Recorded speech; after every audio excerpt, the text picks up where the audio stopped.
Now, the easiest thing I did manage to avoid was people overhyping it and saying it's one of the greatest, scariest movies ever made. Is it one of the scariest movies ever made? No, but I will say this is a really good film.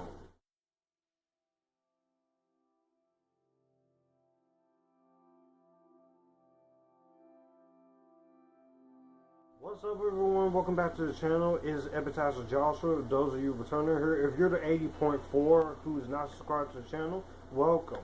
I talk movies, TV, anime, and music, and my name is Joshua Drake. And this one is going to be for a horror film. We're going to be talking about Longlegs. So, Longlegs is directed by Osgood Perkins and stars Maika Monroe, Nicolas Cage, Blair Underwood, and Alicia Witt. FBI agent Lee Harker is assigned to an unsolved serial killer case that takes an unexpected turn, revealing evidence of the occult. Harker discovers a personal connection to the killer and must stop him before he strikes again. That's about as vague as I'm going to put it, because I think the best way you should go into this is to not knowing anything, not even looking at the trailers and such. All I should tell you in my own words, that this is a throwback to 1990s horror thrillers like The Silence of the Lambs and Seven. Going into this movie, I heard nothing but good things, and I just immediately saw that it was a new horror film directed by Osgood Perkins, who in real life he's related to Elvis Perkins and also the late Anthony Perkins. So he is related to the guy of Psycho, of course, Mr. Norman Bates, and his two movies I saw I really like so far. I like The Black Coat's Daughter. It grew on me after a second rewatch. And Gretel and Hansel I thought was one of the more underrated films. But he's also been a good actor in stuff like Wolf and 6 Degrees of Separation and Legally Blonde and Not Another Teen Movie, and the remake of Star Trek and Nope. So I was very excited to see what he was going to cook up for a little 90s horror thriller. And now, having seen it since July, I can say that this is my favorite horror film of 2024 thus far. I loved Longlegs. This was just very good. Really good filmmaking. Really good story. And not only that, I think it does a great job at being one of the most suspenseful thrillers out there. Now, the easiest thing I did manage to avoid was people overhyping it and saying it's one of the greatest, scariest movies ever made. Is it one of the scariest movies ever made? No, but I will say this is a really good film. And I'm not going to spoil too much about it. I don't even want to talk about this for 18 minutes. I'm just going to give you a very level-headed review of this. First off, I will say Osgood Perkins does a really good job at telling the story of a nice little thriller of a crime mystery that harkens back to the era of Seven and the era of those type of movies like Silence of the Lambs and such. And I very much appreciate the fact that it went that way. It's taking reminiscence of Seven, The Silence of the Lambs, or something in recent years like The Girl with the Dragon Tattoo or such. But I think Osgood Perkins is able to make it good in his own way, in his own terms. And that's what I really do love about this film here.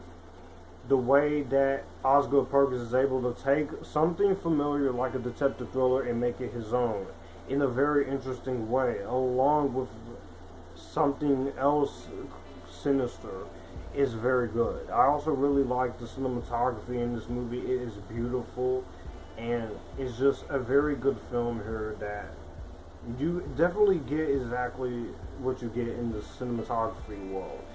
And I very much love that. This movie had a small budget, like 10 million to 18 million or such, and it's made back $100 million, becoming the most independent film of the year. And it definitely it shows there. I very much love the fact that you don't need a lot of money to make a good, effective 90s cop thriller. I definitely love the way this movie is shot by Andres Orochi. It's a very well edited film by Greg and Ng and Graham Fulton. They do a really good job in terms of the cinematography and editing. This movie also has some really good sound design and sound mixing that leaves you uneasy and clenching to the part where you're just freaking tense. You're on the edge of your seat, and I really enjoy that part of it. Yeah. And it is a very disturbing movie. This movie is highly disturbing here, and that's the thing I really like in this movie. And it's just very disturbing in this movie, and you get exactly what you're going out to from a cinematography standpoint, a directing standpoint, even a writing standpoint. Even though there's a few things in the story that does confuse you on the first watch, when you think about it, you piece it together. It's like that's the work of a good thriller, and I really admire that in terms of the filmmaking, in terms of what Osgood Perkins was trying to do. To top that all off, I think the score in this movie by Zilji is really good here. I definitely love the score. It's very uneasy, very tense, and it's very scary.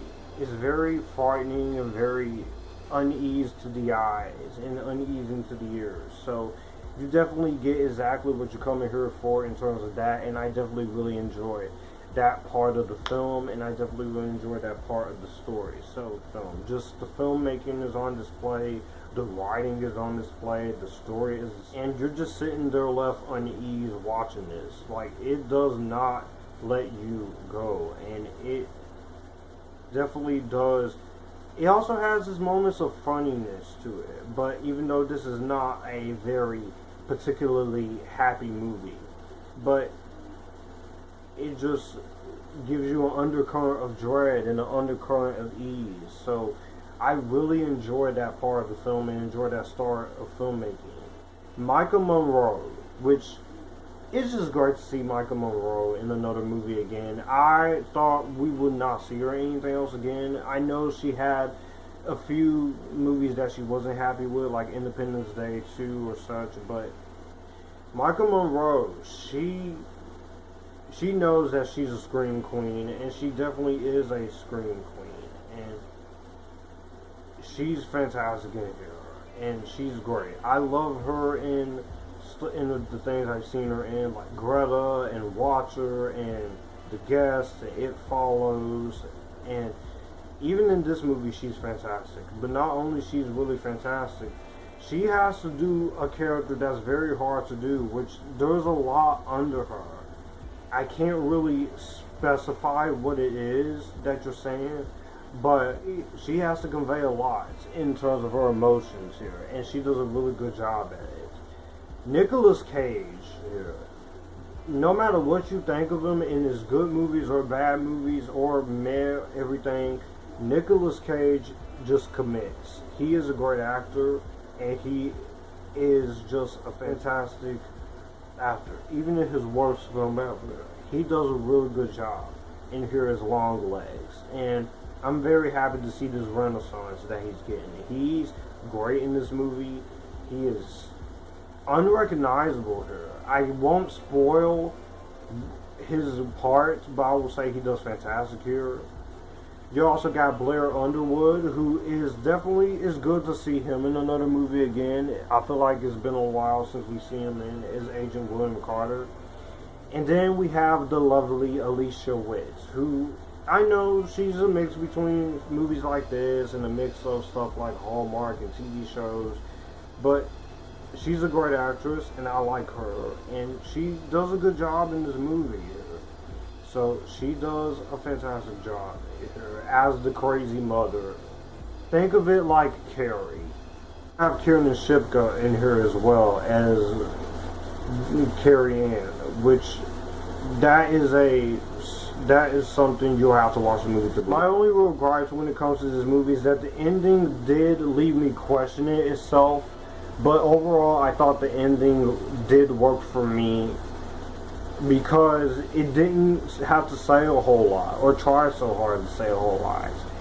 And I will say right now, I think people take the hype for this a little bit too seriously. It's a great movie. It is a masterclass, but to call it one of the scariest movies ever made is a little bit far-fetched. If you think that way, that's cool, but don't let all that hype ruin your expectations. My advice, take it to where you're getting into it, what I'm about to say overall. Overall, Longlegs, this is a great 90s style horror film that, while reminiscent of other horror films, it does something in its own original way through his visual eye, with great direction, great sound mixing, great performances by Maika Monroe, Blair Underwood, Alicia Wood, and Nicolas Cage. Also, Osgood Perkins is a force to be reckoned with in the filmmaking community. This was a really good film, and this will go down as one of my favorites of the year, and I definitely highly recommend you see this, whether in theaters or on VOD. This was great, and I recommend you all watch this. Well, that's going to do it for the video that you just watched. If you want to see more, my channel icon is up here. If you want to see more content from me, all my social medias are right here in this end card. I will also leave a playlist and a video here for you to see what the channel is about. As always, acknowledge me, stay Epictastic, join the Epictasticness, and you guys keep it cool.